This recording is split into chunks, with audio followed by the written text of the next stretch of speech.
Hi, this is Brandon Splay from thirstgym.com. Today we're going to talk about an exercise called the foot elevated single leg glute bridge. This is a single leg hinge variation that we can kind of progress kids from the ground to elevating their feet to make the exercise a little bit more difficult.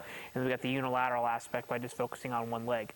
The nice thing about elevating the foot is that it makes the contraction a little bit better, as we're going to have a bigger range of motion since our foot is elevated on some kind of box or plyo step or something like that. So you just need something you can elevate your foot on. Obviously, the higher the elevation of your foot, the harder the exercise is going to be.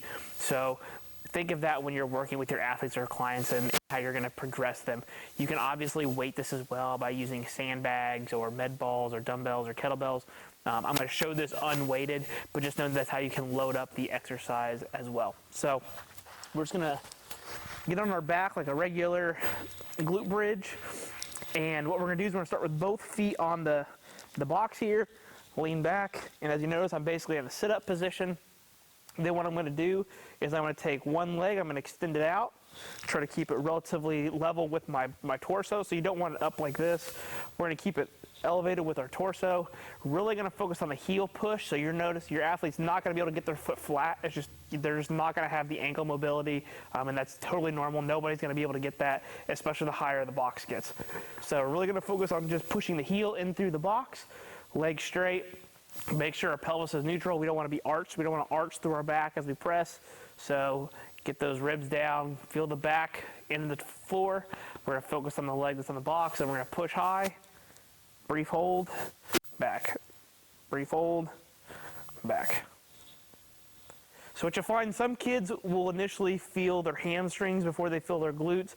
I personally either tell them to put their hand on their butt or, emphasize that that's where they want to feel it. They're going to feel it in their hamstring too, but if they are just feeling it in their hamstring and not so much their glute, give them that proprioceptive feedback by letting them put their hand there and then focus on the squeeze and then come back.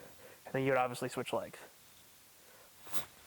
So this would be like a finisher-based exercise, or a way we're going to teach a kid how to use their glutes and their hamstrings from a hinging progression. So this is very low in the totem pole for many of our kids. We see this a lot with our 10 and 11 and early 12-year-olds that are just being introduced to strength training. We usually will either perform these for max reps. I will say we're going to shoot between 15 and 20. And then switch legs. Once they hit that 20 range with just body weight, then we start slapping some weight on them with sandbags and kettlebells like I mentioned. So usually 2 to 3 sets of anywhere from 10 to 20 reps is what you're going to program these for your kids. Once they get the hang of this, then you're good to be able to move on to different single leg hinging exercises, which we've got a lot of those on our YouTube and our website. So if you got any questions, leave them in the comment section. Thanks. Have a great day.